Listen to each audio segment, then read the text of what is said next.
I think veterans hear the phrase clear and unmistakable error and assume it just means the VA got it wrong or I'm losing my service connection.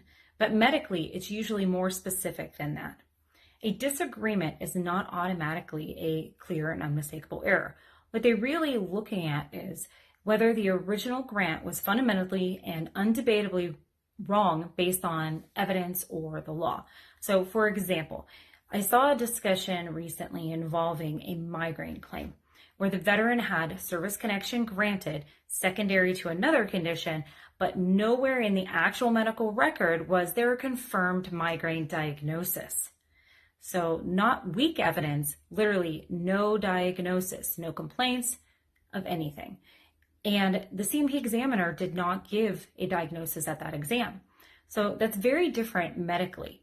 Another example I've seen involves sleep apnea claims, where a nexus existed, but the underlying sleep study didn't actually establish obstructive sleep apnea in the first place. Yes, there is a requirement of an AHI greater than 5 to meet the VA criteria for this. So again, medically, that becomes a major issue because the foundational diagnosis, it matters.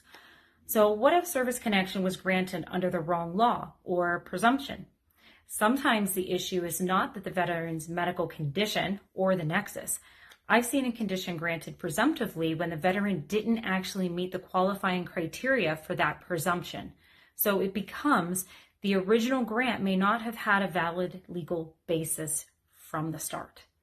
This is why I keep saying to veterans, stop chasing shortcuts and start focusing on medically sound evidence. Because the underlying structure of the case is weak, eventually those problems can resurface later. So the strongest cases usually aren't the flashiest ones. They're usually the ones where records and diagnoses and symptoms and your timelines all make sense together with the rationale. Everything aligns up and it makes sense. That matters more.